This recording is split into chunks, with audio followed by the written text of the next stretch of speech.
হাৰিয়ানাৰ ৰাজনীতিত নতুন মূৰ এবাৰ বিজেপি চৰকাৰ পতন হোৱাৰ দিশে গতি কৰিছে। আমি জনাই আছো এক গুৰুত্বপূৰ্ণ খবৰ, বিধানসভাত ফ্লোৰ টেষ্ট দিব লাগিব নায়াব সিং সাইনিয়ে। আমি জনাই আছো সেই গুৰুত্বপূৰ্ণ খবৰ, ৰাজনীতিক ডাঙৰ খবৰ। লোকসভা নিৰ্বাচনৰ তৃতীয় পৰ্যায়ৰ ভোট গ্ৰহণ চলি থকাৰ শেষৰ পাছতে কালি সন্ধিয়াৰ ভাগলৈ তিনিজনকৈ নিৰ্দলীয় বিধায়কে বিজেপি চৰকাৰৰ সমৰ্থন প্ৰত্যাহাৰ কৰাৰ পাছতে ৰাজনৈতিক সংকট নামি আহিছে হাৰিয়ানাত। হাৰিয়ানাৰ মুখ্যমন্ত্ৰী বিপদত পৰিছে। হাৰিয়ানাৰ মুখ্যমন্ত্ৰী নায়াব সিং সাইনি বিপদত পৰিছে, কাৰণ বিধানসভাৰ মজিয়াত ফ্লোৰ টেষ্ট দিয়াৰ সম্ভাৱনা আছে নায়াব সিং সাইনিৰ। জেজেপি দলৰ নেতা দুষ্যন্ত চাতুলাই মুকলিকৈ সমৰ্থন জনাইছে কংগ্ৰেছক। কংগ্ৰেছ নেতা ভূপেন্দ্ৰ সিং হুদাক মুকলিকৈ সমৰ্থন জনাইছে দুষ্যন্ত চাতুলাই, যাৰ বাবে এতিয়া পুনৰ বিপদত পৰিছে নায়াব সিং সাইনি চৰকাৰ।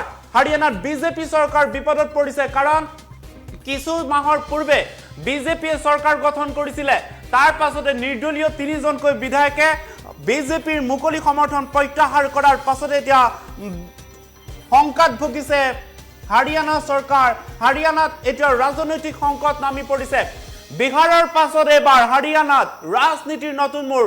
লোকসভা নিৰ্বাচনৰ প্ৰাকক্ষণত এয়া বিগ ব্ৰেকিং নিউজ, কাৰণ হাৰিয়ানাৰ যিগৰাকী মুখ্যমন্ত্ৰী নায়াব সিং সাইনিৰ চৰকাৰ পতন হোৱাৰ দিশে এবাৰ জনাইছো সেই গুৰুত্বপূৰ্ণ খবৰ।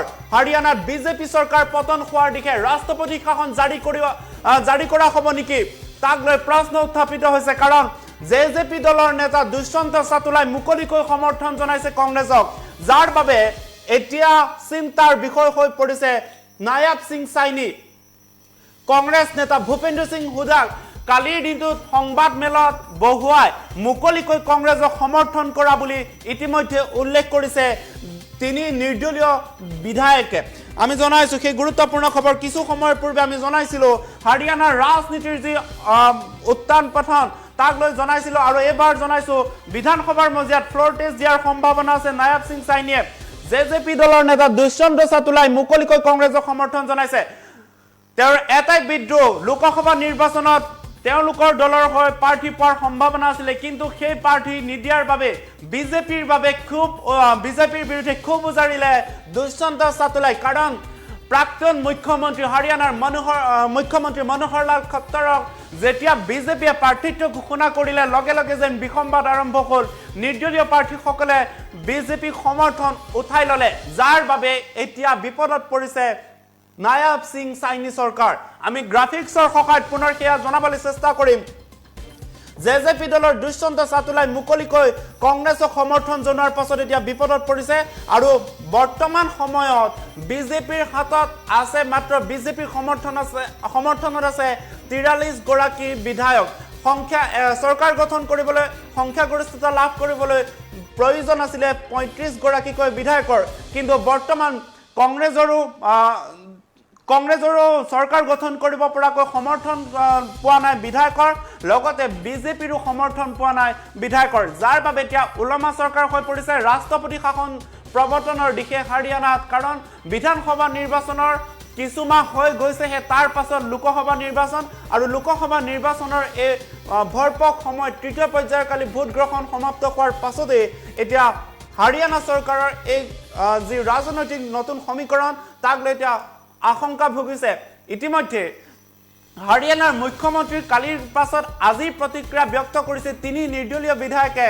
বিজেপিক সমৰ্থন প্ৰত্যাহাৰ কৰাৰ পাছত হাৰিয়ানাৰ মুখ্যমন্ত্ৰী নায়াব সিং সাইনিয়ে মুকলিকৈ স্পষ্টকৈ সংবাদ মাধ্যমৰ আগত কৈছে যে কংগ্ৰেছৰ এয়া অপচেষ্টা, পুনৰবাৰ কেন্দ্ৰত মোদী চৰকাৰে চৰকাৰ গঠন কৰিব বুলি উল্লেখ কৰিছে, আৰু তাৰ পাছতে প্ৰতিক্ৰিয়া ব্যক্ত কৰিছে তিনিজনকৈ বিধায়কে, নিৰ্দলীয় বিধায়কে বিজেপিক মুকলি সমৰ্থন প্ৰত্যাহাৰ কৰাৰ পাছতে এই মন্তব্য প্ৰদান কৰিছে সাইনিয়ে।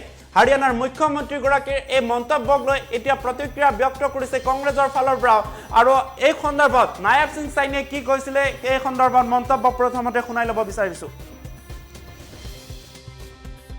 नरेंद्र मोदी जी को तीसरी बार इस देश का प्रधानमंत्री बनाने का काम हम करेंगे। कांग्रेस झूठ का सहारा ले रही है, कांग्रेस ने ना तो अपने समय के अंदर काम किए हैं। जब नरेंद्र मोदी जी ने गरीब व्यक्ति की चिंता की है, मोदी जी ने महिला को सशक्त किया है, मोदी जी ने 10 वर्षों में किसान को मजबूत किया है, युवाओं के अंदर एक विश्वास बढ़ाने का काम पिछले 10 वर्षों में हमारी डबल इंजन की सरकार ने किया है, तो कांग्रेस के पास कोई मुद्दा नहीं है। और राहुल गांधी भी, कांग्रेस के बड़े नेता भी झूठ बोलते हैं। यहां से जो कांग्रेस की प्रत्याशी है, मुझे ध्यान में है, मैं जब नारायणगढ़ से विधायक था और ये वहां से अंबाला से सांसद के साथ साथ ये प्रभावी नेता भी सरकार की रही है। ये वहां पर जब प्रधानमंत्री जी योजना लॉन्च की, प्रधानमंत्री फसल बीमा योजना, ये कुमारी शैलजा धरने पर बैठ गई और कहने लगी कि किसानों का शोषण हो रहा है। मैं आज सिरसा के अंदर, सिरसा की सरदारी में, और कल मैंने डबवाड़ी के अंदर भी किसानों के बीच में, लोगों के बीच में बात किया। ये धरने पर बैठी थी और ये उस समय के अंदर कांग्रेस की सरकार भी थी, केंद्र में भी थी, प्रदेश में भी थी। इन्होंने मात्र 1100 करोड़ रुपया किसान की फसल के खराबे का दिया था। आज 9.5 वर्ष हुए हैं हमारी हरियाणा सरकार को, 10 वर्ष केंद्र सरकार को हुए हैं। मैं उनको आईना दिखाना चाहता हूं कि किसान की फसल का अगर खराबा हुआ है तो हमने 12,500 करोड़ रुपया किसान के खराबे का डायरेक्ट उसके खाते के अंदर पहुंचाने का काम किया। कि नरेंद्र मोदी जी को तीसरी बार इस देश का प्रधानमंत्री बनाने का काम हम करेंगे। कांग्रेस झूठ का सहारा ले रही है।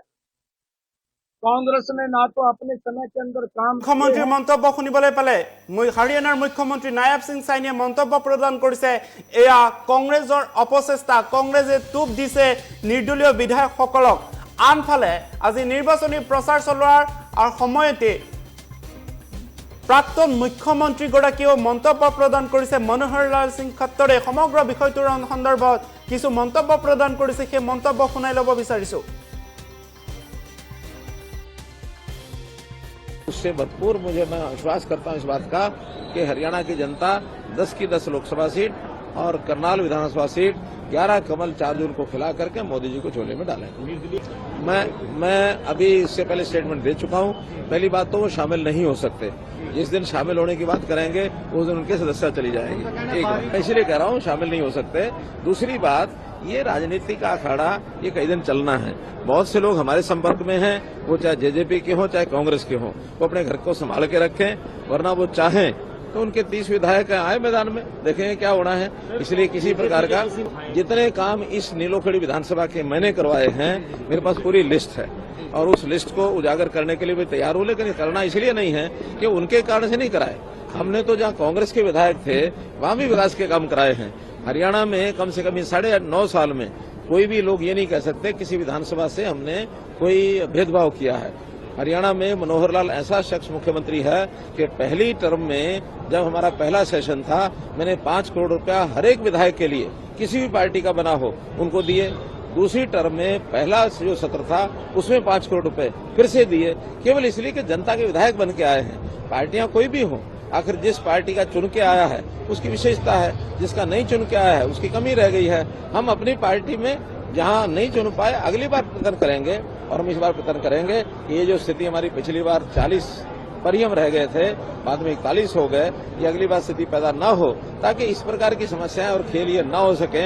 हम पूरे आश्वस्त है कि अगले चुनाव में हमारी पूरी कंप्लीट मेजोरिटी है। जनता बताएगी, ना आप बताएंगे ना बुद्धिराजा बताएंगे। मेरी बात पर भरोसा मत करें, जनता बताएगी कि वो 400 पार देगी कि नहीं देगी, उसमें बुद्धिराजा और आपकी ठेकेदारी नहीं। सर, कांग्रेस अपनी जनसभाओं में सभी लोगों को एक प्रलोभन दे रही है, 6,000 रुपए पेंशन, 200 गज के प्लॉट, 2 मकान डलवाएंगे, बिजली का बिल, बिजली की कनेक्शन साथ में देंगे, साथ के साथ बेरोजगारों को जब तक नौकरी नहीं मिलेगी 1 लाख रुपए हर साल उनको। मैंने अभी सभा में बताया है कि जिस प्रकार के मुंगेरी लाल के सपने होते हैं, ना 9 मन तेर होगा ना राधा नाचेगी, जिस प्रकार का अगर वो हिसाब किताब लगा करके बता देंगे कि इस सारी योजना में जो बता रहे हैं कितने पैसे लगने वाले हैं, कुल मिलाकर के देश का बजट तो देश में काम आएगा। देश के बजट में अगर वो सोचते हो कि कहीं से हम मुफ्त का कहीं से फंड लेके आ जाएंगे, कहीं से नहीं आ सकता। और हमारी जनता, देश की जनता, प्रदेश की जनता, ये एक जमीर वाली जनता है। मुफ्त का खाने के बजाय ये तो आम आदमी में है, बहस में भी कह देते हैं भैया तेरे बाप का दिया नहीं खाता, मैं अपना खाता हूँ। इसलिए कमा करके खिलाना ये मोदी जी की योजना है, नीति है कि लोग काम करेंगे, मेहनत करेंगे, हमारी बहनें लखपति दीदी बनेंगी, ताकि अपना जो रोजगार वो करती हैं सेल्फ हेल्प ग्रुप से, उसको बेचने के लिए, उसकी मार्केट के लिए उपलब्ध कराएंगे, नए उत्पाद देंगे।